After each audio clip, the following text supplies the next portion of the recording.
Geng, dunia sepak bola sedang berduka. Pemain bola asal Portugal yang bernama Diogo Jota. Nah, di sini gue takut salah nih ya dalam pengucapan namanya. Kalau dari bahasa Portugis itu ejaannya Diogo Jota. Nah, tapi karena kita pakai bahasa Indonesia, kayaknya gue ucapinnya Diogo Jota aja. Oke? Dia ini tergabung ke dalam klub Liverpool dan dia meninggal dunia di dalam sebuah insiden kecelakaan. Nah, siapa di antara kalian nih yang merupakan fans Liverpool atau suka ngikutin Liga Inggris? Tentunya udah gak asing lagi dengan sosok dari Diogo Jota ini. Mukanya itu ya udah pasti ganteng lah ya. Dan mainnya juga bagus. Ya udah pasti banyak fansnya. Banyak orang yang mengidolakan dia. Dan Diogo Jota ini menjadi seorang bintang bagi Liverpool dan disebut-sebut sebagai pemain emas asal Portugal dengan prestasi yang begitu gemilang. Nah, di dalam beberapa tahun terakhir, Diogo ini menjadi salah satu bagian penting di dalam kesuksesan Liverpool dalam setiap pertandingannya. Nah, tapi sayangnya nih geng ya, kita udah gak bisa lagi menyaksikan pertandingan yang menghadirkan Diogo lagi, ya karena kecelakaan yang mengakibatkan pemain bola yang satu ini meninggal dunia. Dan beritanya itu benar-benar mengejutkan bagi para fans bola, terutama bagi mereka yang ngefans banget sama Liverpool. Ya pastinya ini adalah hari berdukanya Liverpool dan para fans gitu ya. Dan bahkan mungkin bukan cuma fans dari Diogo atau pihak Liverpool aja, tapi seluruh fans bola turut berduka atas meninggalnya Diogo. Dan kali ini ya kita akan membahas nih bagaimana kronologi dari meninggalnya Diogo. Dan buat yang belum tahu siapa Diogo atau nggak ngikutin bola, gue juga bakal menceritakan profil singkat dari pemain bola yang satu ini dan bagaimana kehidupan dia sebelum ini. Oke, langsung aja kita bahas secara lengkap. Halo geng, welcome back to Kamar Jerry.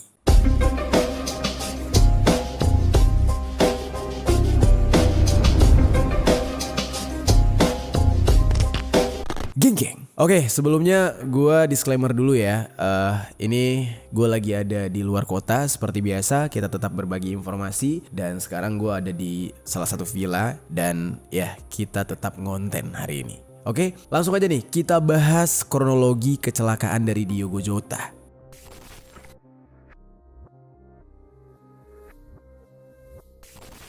Jadi geng, insiden ini terjadi pada hari Kamis tanggal 3 Juli tahun 2025 di Zamora, Sanabria, Spanyol. Nah, sebelum kecelakaan itu terjadi, sekitar beberapa jam sebelumnya diketahui kalau si Diogo ini lagi makan siang sama istrinya yang namanya itu Ruth Cardoso. Dan ada 3 anaknya juga di sebuah resort mewah yang ada di tepi Samudra Atlantik yang dikenal sebagai tanah terindah di Portugal. Nah, kenapa tiba-tiba berada di Spanyol? Padahal sebelumnya kan masih sama istrinya, terus ada anaknya juga di Portugal. Nah, jadi Zamora itu geng, dekat dengan perbatasan Portugal. Jaraknya cuma sekitar 190 mil dari Porto, sebuah kota yang ada di Portugal. Nah, jadi nggak begitu jauh geng dari Portugal. Makanya nggak heran kalau terakhir kali dia di Portugal, terus kemudian berita meninggalnya malah di Zamora.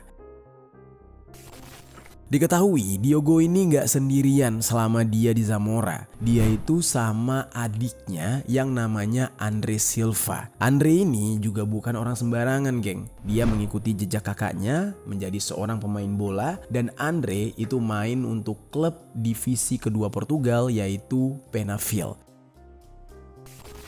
Pada hari kejadian diketahui kalau Diogo ini sama Andre itu lagi mengendarai mobil sport mewah Lamborghini. Ya bisa dikategorikan tuh supercar ya. Lamborghini Huracan Evo Spider warna hijau sekitar hampir tengah malam. Nah, kalian tahu ya geng, mobil jenis ini yang namanya juga supercar. Cepatnya itu gila banget ya kan, kenceng banget. Dan ini merupakan mobil yang tidak murah. Nah, di saat itu sebenarnya dia dijadwalkan untuk naik kapal feri di pagi hari untuk pulang ke Liverpool, Inggris. Kenapa naik kapal? Bukannya naik pesawat. Nah, ternyata geng, Diogo ini sebelumnya sempat menjalani operasi paru-paru sehingga dia disarankan untuk nggak naik pesawat dulu.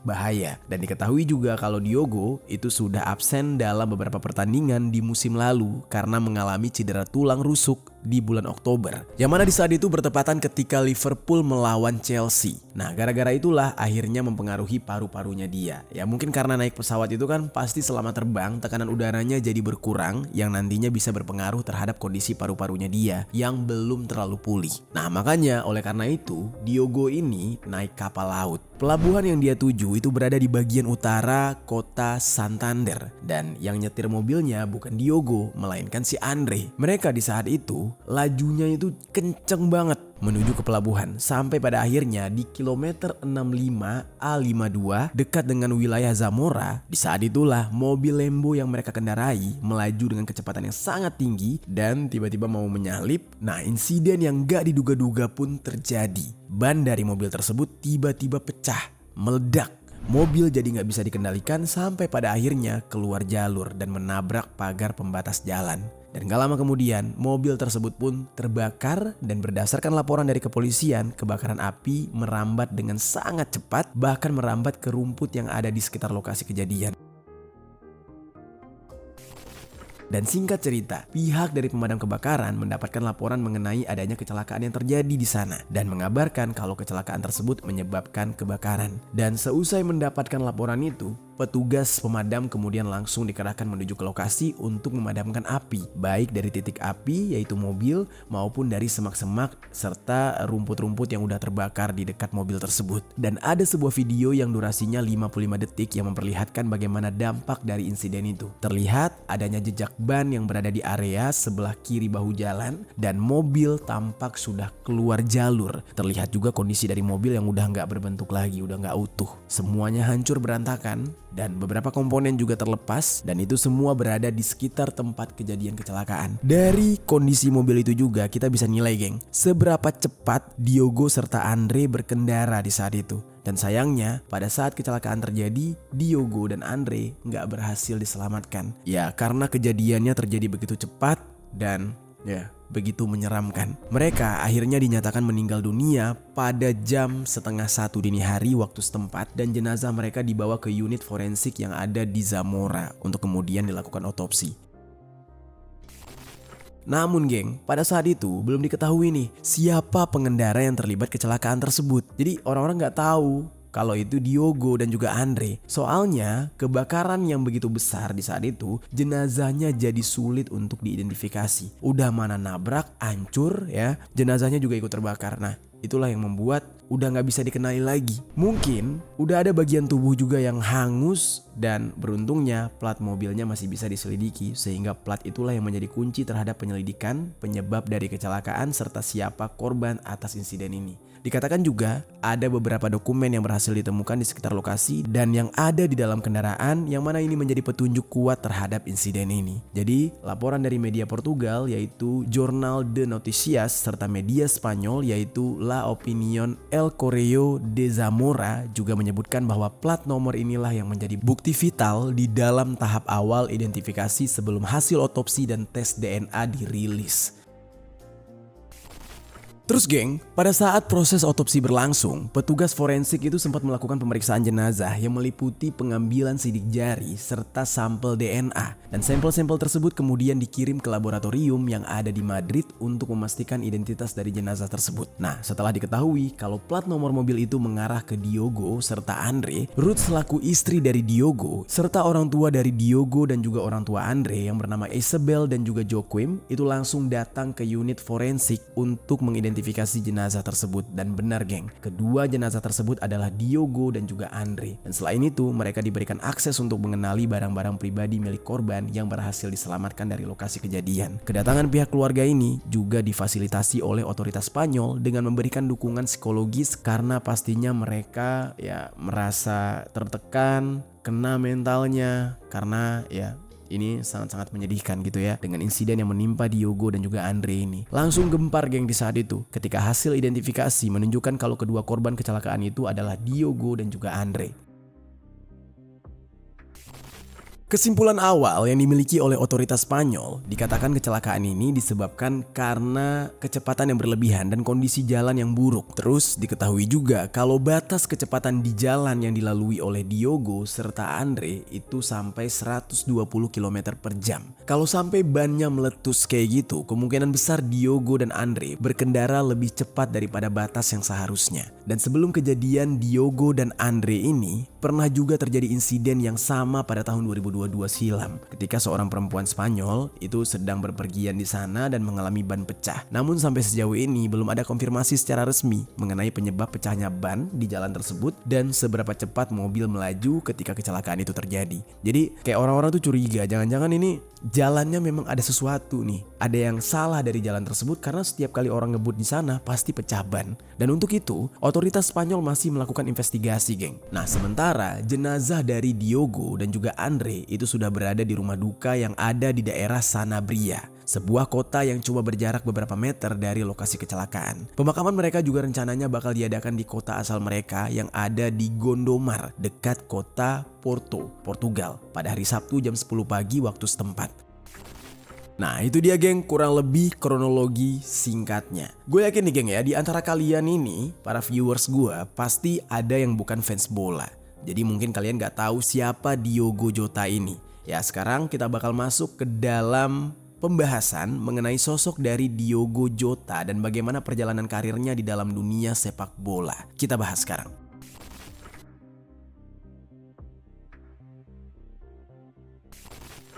Jadi geng, Diogo lahir dengan nama lengkap Diogo José Teixeira da Silva, atau kalau dibaca nih ya dalam bahasa Portugalnya adalah Diogo José Teixeira da Silva. Nah, dia lahir pada tanggal 4 Desember tahun 1996 di daerah Porto, Portugal, yang artinya saat ini usianya masih cukup muda, yaitu sekitar 28 tahun. Dan sejak usia belia, dia ini udah main untuk klub lokal di Gondomar antara usia 9 sampai dengan 17 tahun. Nah, namun perjalanan karir di dunia sepak bolanya dia itu nggak berjalan mudah geng pada awalnya. Karena Diogo ini sempat ditolak oleh beberapa klub besar yang disebabkan karena postur tubuhnya yang cenderung lebih kecil dibandingkan dengan pemain bola yang lain. Ya kalian tahu sendiri ya geng, gimana besarnya badan-badan pemain bola. Yang mungkin pada saat itu Diogo ini masuk ke dalam kategori tidak mencukupi kriteria dari klub-klub besar lah gitu. Nah, namun pada akhirnya dia ini berhasil tanda tangan kontrak dengan tim muda yang bernama Paços de Ferreira, yaitu sebuah klub profesional asal Portugal pada tahun 2013. Gak lama setelah Diogo ini bergabung, dia itu akhirnya dipromosikan ke skuad utama pada awal musim 2014-2015 dan melakukan debut seniornya pada tanggal 19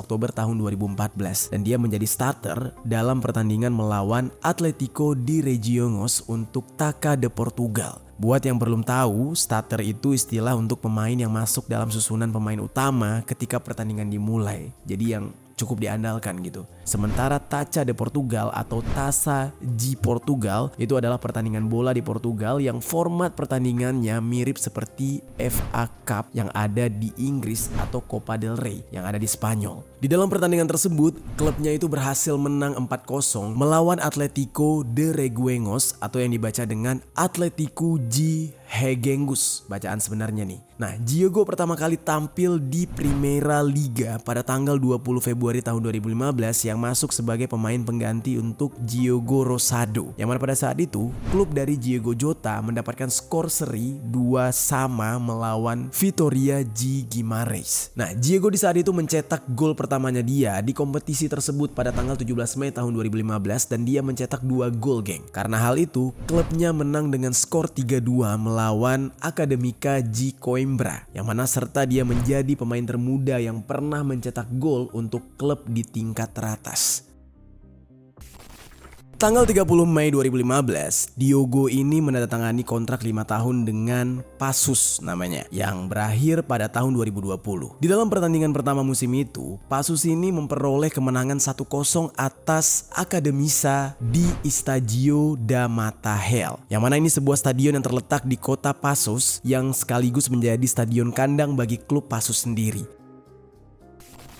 Dan singkat cerita, pada tanggal 14 Maret tahun 2016, Diego ini tanda tangan kontrak 5 tahun dengan Atletico Madrid. Dia resmi menjadi pemain di sana dan mulai dari tanggal 1 Juli 2016. Tapi meskipun begitu geng, di tanggal 26 Agustus, dia itu nggak langsung main untuk klub, melainkan dipinjamkan kembali ke klub yang ada di Portugal, yaitu FC Porto untuk sementara waktu. Nah, di tanggal 1 Oktober 2016, Diego ini mencetak hat-trick di babak pertama di dalam kemenangan melawan Nacional dengan skor 4-0. Dan ini menjadi hat-trick pertamanya dia, geng. Nah, dia juga ambil bagian di dalam Liga Champion UEFA musim 2016-2017 dan mencetak gol pertamanya dia pada tanggal 7 Desember dalam kemenangan terhadap Leicester City dengan skor 5-0. Lalu di tanggal 25 Juli 2017, Diego ini menandatangani kontrak peminjaman selama 1 musim dengan RFL Championship Wolverhampton Wanderers, dan pada tanggal 15 Agustus Wolverhampton Wanderers ini menang dengan skor 3-2 atas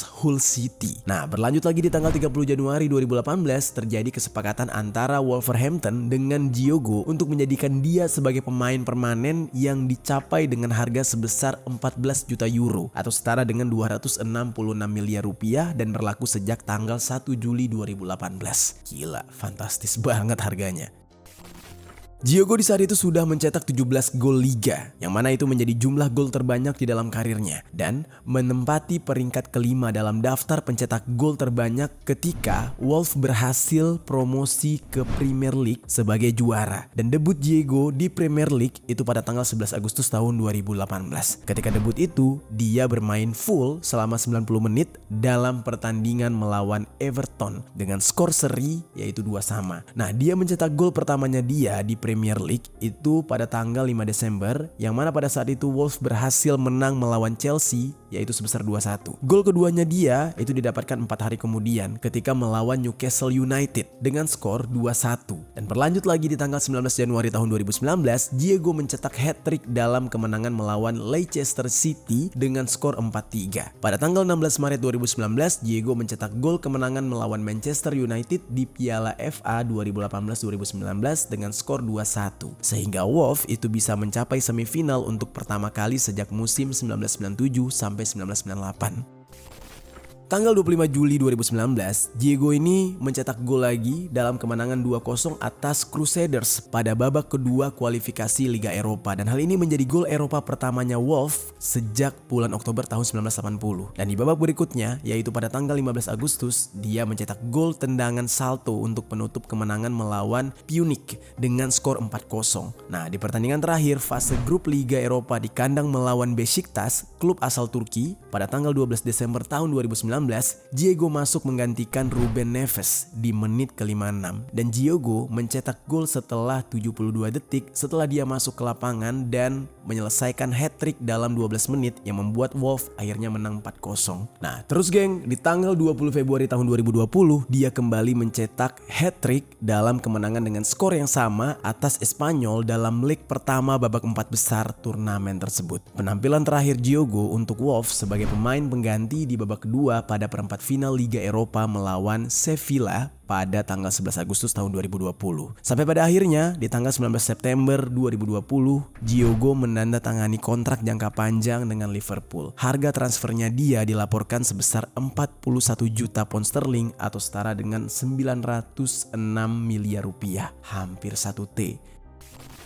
Nah, 5 hari kemudian dia menjalani debutnya di Piala Liga Inggris EFL dan masuk sebagai pemain pengganti pada babak kedua melawan Lincoln City dan berhasil menang dengan skor 7-2. Ketika Diego bergabung dengan Liverpool, Jurgen Klopp selaku pelatih Liverpool itu melihat potensi yang ada pada Diego ini untuk bisa memperkuat timnya ketika itu. Diego pun menunjukkan kebolehannya dengan bisa mencetak 2 digit gol di dalam setidaknya 21 pertandingan. Nah, bahkan Diego juga terus menunjukkan peningkatan kemampuannya selama mengikuti berbagai liga bergengsi. Dan setelah memperpanjang kontraknya, Diego terus-menerus menunjukkan kebolehannya di dalam menyerang dan mencetak gol. Terus juga diketahui kalau Diego baru saja menikah di saat itu dengan Ruth Cardoso pada tanggal 22 Juni tahun 2025, 11 hari sebelum tragedi yang mengerikan yang merenggut nyawa Diego. Nah, Ruth ini adalah pacar Diogo sejak dia masih SMA, geng. Meskipun mereka ketika itu belum resmi menikah, tapi mereka ya udah punya anak. Ya ala-ala orang luar lah. Dan sebelum Diogo meninggal dunia, dia sempat ya mengunggah atau mengupload video di akun Instagramnya yang memperlihatkan momen-momen bahagia ketika Diogo dan Ruth menikah dengan caption "A day we will never forget", yang artinya hari yang tidak pernah kita lupakan. Querida Ruth, querido Diogo.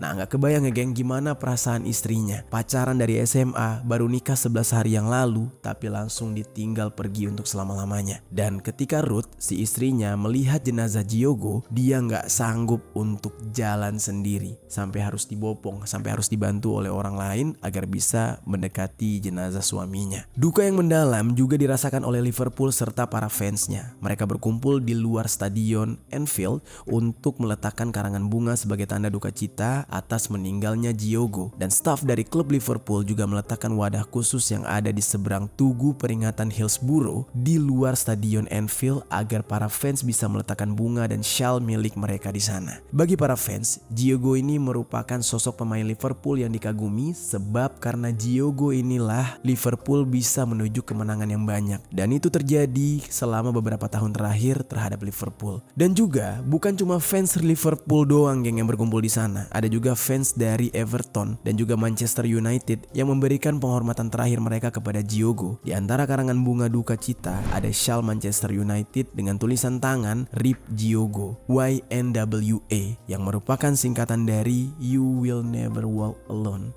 Ya, sebuah slogan untuk Liverpool. Tulisan tersebut ditulis menggunakan spidol, dan Jurgen Klopp juga menyampaikan belasungkawa kepada Diogo, yaitu seorang pemain yang dia bawa ke Liverpool dari Wolves pada tahun 2020. Buat dia, Diogo bukan cuma pemain hebat tapi juga teman yang baik, seorang suami, serta seorang ayah yang penuh kasih sayang dan juga perhatian. Mohamed Salah, rekan setim Diogo, juga dikabarkan menyelesaikan liburannya lebih cepat. Dia langsung balik pas lagi liburan karena merasa terpukul atas meninggalnya Diogo, dan bahkan dikatakan kalau Mohamed Salah sampai takut untuk kembali ke Liverpool karena dia sedih menerima kenyataan kalau tidak akan pernah lagi melihat Diogo untuk main bersama dia. Dia benar-benar kehilangan sosok Diogo dan seperti ada trauma tersendiri yang dirasakan oleh Mohamed Salah. Itu dia geng, pembahasan kita kali ini mengenai insiden meninggalnya Diogo Jota dan adiknya Andre di dalam sebuah kecelakaan mobil. Ya, semoga kebaikan selama hidupnya di dunia dibalas dan diterima oleh Tuhan Yang Maha Esa ya geng. Ya, siapa di antara kalian nih geng? Mungkin yang merupakan fans Liverpool, coba tuliskan perasaan kalian ketika mendengar kabar duka ini.